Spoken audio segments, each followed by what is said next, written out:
नमस्कार माझ्या सर्व स्वामी भक्तांना, कसे आहात सर्व? मस्त आणि मजेतच असाल तर माझ्या सर्व स्वामी भक्तांना आज मी स्वामी केंद्रातला आमच्या इथे स्वामी केंद्रातला व्हिडिओ दाखवते। तर मी सुरुवातीत आम्ही आता इथे केंद्रामध्ये पोहोचलो आहोत आणि केंद्रामध्ये आल्यानंतर बघा, नवरात्रीमध्ये तर केंद्रामध्ये येणं आणि स्वामींचं दर्शन होणं तर खूपच महत्त्वाचं असतं। परंतु मला शंकाच होती की मिस्टर हो म्हणतील की नाही, कारण आम्हाला देवीला जायचं होतं, जरा खूपच घाई होती। परंतु तरीसुद्धा आम्ही घाईत का व्हायला म्हटलं आधी माझ्या स्वामींचं दर्शन घ्यायचं मगच पुढे जायचं। तर इथे आल्यानंतर आम्ही सुरुवातीला चप्पल काढली, चप्पल शाळेचे तिथे आणि मग मस्त पाय धुतले आणि आता पुढे आलो। इथे औदुंबरचं दर्शन घेतलं।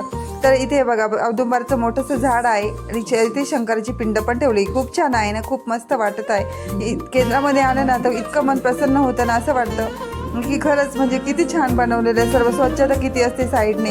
तरी घाईमध्ये पूर्ण व्हिडिओ घेता नाही आलेला, जरा घाई असल्यामुळे। तर इथे सर्व गट्टू बसवलेले, मस्त असं मध्ये रस्ता केला आहे आणि आता आतमध्ये बघा मस्त मंदिर आहे। तर या मंदिराच्या तिथे सुरुवातीला इथे घंगाळा ठेवलं आहे, त्यामध्ये मस्त फुलं वगैरे ठेवलेले असतात। इथे पुढे आल्यानंतर पुन्हा दोन्ही साईडने 2 हत्ती असतात, तिथे बसण्यासाठी सोय केलेली आहे छान। आणि आता इथे आपली स्वामींची मूर्त, तर बघा आपले स्वामी किती छान दिसत आहेत ना, असं त्यांच्याकडे बघितलं ना असं बघतच राहावंसं वाटतं। आता आमचे दर्शन झाले आणि आम्ही आता बाहेर निघालो। तर बाहेर निघाल्यानंतर बघा इथे कारंजाची सुद्धा मस्त अशी हे केलेले। आता ते कारंजाचं काम पूर्ण झालेलं नाही, परंतु ते पूर्ण झाल्यानंतर तर मग तर बापरे विचारूच नका, केंद्रामध्ये आल्यानंतर मग तर बाहेरच निघावंसं वाटत।